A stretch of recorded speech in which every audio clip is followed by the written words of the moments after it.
میرے محترم بھائی اور بہنوں، حج آدم علیہ السلام سے شروع ہوا ہے۔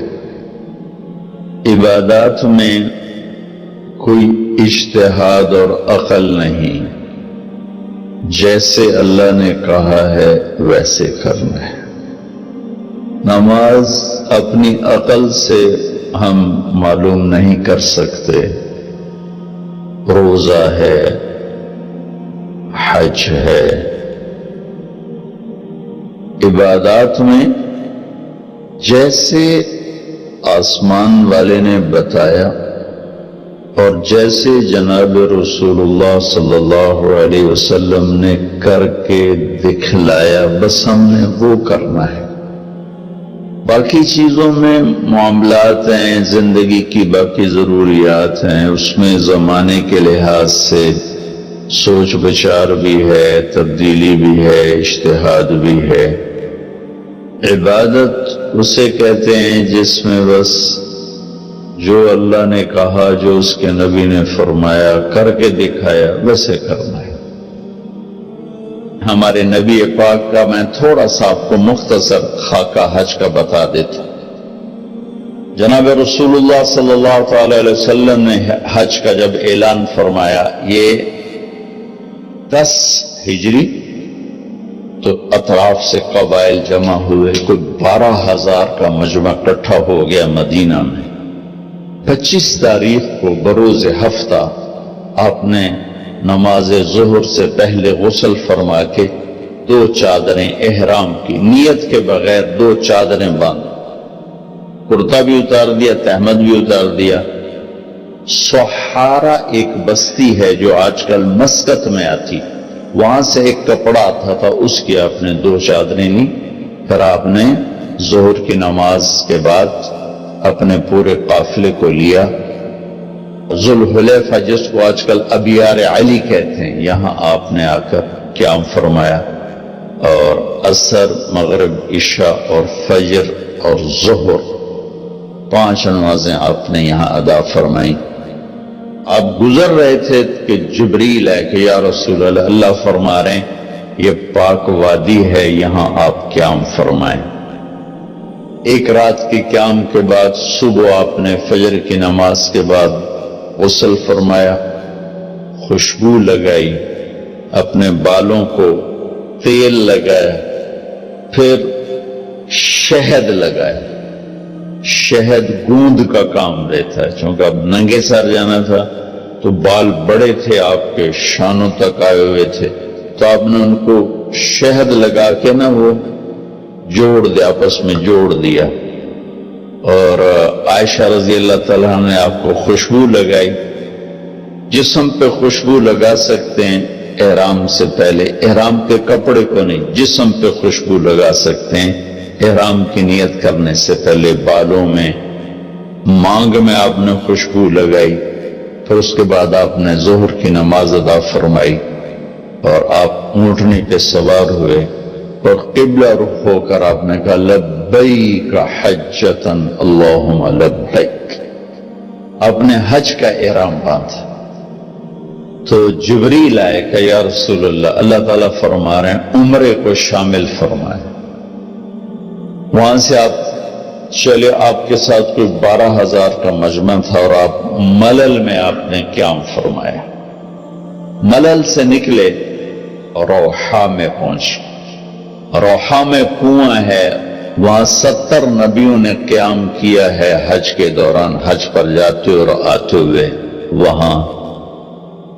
وہاں آپ نے بھی قیام فرمایا، رات بھی ٹھہرے۔ روحا سے چل کر آپ افایا پہنچے، افایا سے عرج پہنچے، عرج سے ابوا پہنچے۔ ابوا پہنچے تو سامنے بستی تھی جہاں آپ کے سارے انتظام کیے گئے تھے رہائش کے، اور یہ قافلہ 12,000 کا 60-70,000 کا ہو چکا تھا۔ تو ابوا میں آپ کی والدہ کی قبر ہے، حضرت آمنہ رضی اللہ تعالیٰ عنہ کی قبر مبارک ہے۔ تو آپ سڑک سے یوں ہٹ گئے، اندر پہاڑوں میں چلے گئے۔ اکثر مجمع تو نیا تھا، انہیں نہیں سمجھ میں آیا کہ اللہ کے نبی اندر کہاں جا رہے ہیں۔ چندے کو پتا تھا کہ آپ کہاں جا رہے ہیں، تو آپ چلتے چلتے چلتے چلتے چلتے ایک جگہ اپنے اونٹنی کو بٹھایا، کوئی وہ 70-80 فٹ اونچا پہاڑ ہے، تو وہاں سے آپ اوپر چڑھے۔ یہ اپریل کا مہینہ تھا اور ماں کی قبر کے سرانے تشریف لائے، اور یوں اپنے گھٹنے اٹھائے اور ہاتھ یہاں رکھے اور سر یہاں دیا۔ یہ پوزیشن بنائی جیسے چھوٹے بچے بناتے، اور پھر جوں سرہانے بیٹھ کے رونا شروع کیا۔ صدمہ تو چند دنوں بعد بھول جاتا، میں اب اپنی ماں کے یاد میں رونا بھی چاہوں تو رونا نہیں آتا، اپنے باپ کی یاد میں رونا بھی چاہوں تو رونا نہیں آتا۔ اور میرے نبی کو 57 برس گزر چکے تھے ماں کے گئے ہوئے، تو وہ 57 سال پرانا درد ابھی زخم بھرا نہیں۔ آپ اس پوزیشن میں بیٹھے اور اتنا روئے کہ سارا رواں آپ کا آنکھ بن کے رو رہا تھا، اور ساری داڑھی آپ کی آنسوں سے تر ہو گئی، اور اپنے آگے جانے سے انکار کر دیا کہ میں آج رات اپنی ماں کے پاس ٹھہروں گا۔ آپ نے رات نہیں گزاری، کیا رات تھی۔ اب وہاں سے چلے تو آپ عصفان پہنچے، عصفان تھے تو آپ نے کہا ابوبکر یہ کون سی جگہ ہے؟ کہا جو عصفان۔ کہا میں دیکھ رہا ہوں ہود اور صالح علیہ السلام گزر رہے ہیں اس وادی سے، لبیک کہتے ہوئے حج کو جا رہے ہیں۔ عصفان سے آپ مرہ زہران پہنچے، پھر وہاں سے آپ صرف پہنچے، پھر وہاں سے آپ تنعیم پہنچے۔ تنعیم میں آپ نے احرام کی چادروں کو تبدیل فرمایا، جو 2 چادریں مدینہ میں زیب تن فرمائی تھی، تنعیم اتار کر 2 نئی چادر اسی کپڑے کی۔ پھر مکہ کے ٹاپ سے آپ انٹر ہوئے اور بیر زی طوا کے کنویں پر آ کر آپ نے قیام فرمایا۔ یہ ہے اتوار کی رات، 25 کو چلے اور 4 کی رات کو، یہ مہینہ 29 کا تھا، تو 4 کی رات کو آپ مکے پہنچ گئے۔ اتوار کو صبح آپ نے غسل کیا، خالی پانی بہایا اور عمرہ کے لیے تشریف لے گئے۔ صفا مروہ کی طرف سے آپ پہنچے، باب و بنی شیبہ کے سامنے آپ نے اونٹنی کو بٹھایا، تو بنو ہاشم خاندان کے بچے آ گئے، ان سب کو ملے، کئیوں کو اونٹنی پہ بٹھا لیا، کئیوں کو پیار کیا، گلے لگایا، پھر ان سب سے ہو کر باب و بنی شیبہ، یہ باب و بنی عبد مناف تھا، آپ کے خاندان کا دروازہ تھا، اس سے آپ انٹر ہوئے، اور جب آپ فارغ ہوئے تو باب و بنی مخزوم سے آپ باہر نکلے۔ آپ نے جاتے ہی حجر اسود کا بوسہ لیا، پھر سجدہ کیا، پھر بوسہ لیا، پھر سجدہ کیا، پھر بوسہ لیا، پھر سجدہ کیا، پھر آپ رونے لگے، بہت روئے۔ اس کے بعد آپ طواف شروع فرمائے۔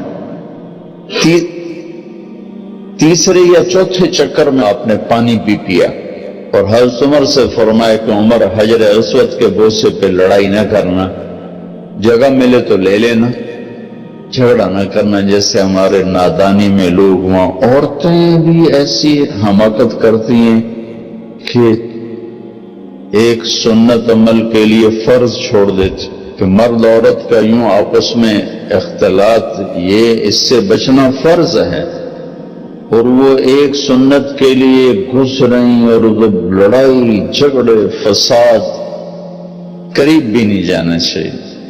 اللہ کے نبی نے استلام کیا، جب رش ہو گیا تو آپ کے پاس ایک لکڑی تھی، وہ دور سے یوں لکڑی کو لگا کر اور اس کا بوسہ لے لے۔ پہلا آپ نے بوسہ لیا، اس کے بعد رش ہو گیا، تو پھر آپ نے ہر دفعہ بوسہ ایک دفعہ بوسہ لیا.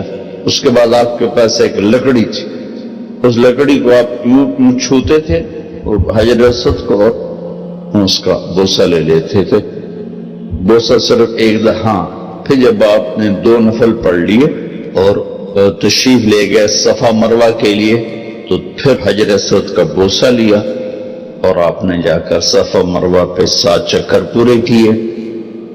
بعض روایت میں کہ 3 چکر پیدل کیے، پھر مجمع زیادہ ہو گیا تو 4 اونٹنی پر بیٹھ کر گیا تاکہ لوگ دیکھ لیں. اس کے بعد آپ نے اعلان فرمایا کہ بھئی جن کے پاس قربانی کا جانور نہیں ہے وہ احرام کھول دو. تو صحابہ نے کہا یا رسول اللہ آپ کھولیں. تو آپ نے فرمایا کہ میرے پاس قربانی کا جانور ہے، ابو بکر کے پاس، عمر، زبید، طلحہ یہ نہیں کھولیں گے جو کہ ان کے پاس بھی قربانی کا جانور ہے. باقی جن کے پاس نہیں کھول تو سب نے کھول دی اور حج افراد بھی تمتع بن گیا، حج قران بھی تمتع بن گیا. اب نہیں ہو سکتا، اب جو نیت کریں گے وہی کرنی پڑے گی، لیکن اللہ کا نبی کا خاص حکم تھا تو سب کا حج تمتع بن گیا.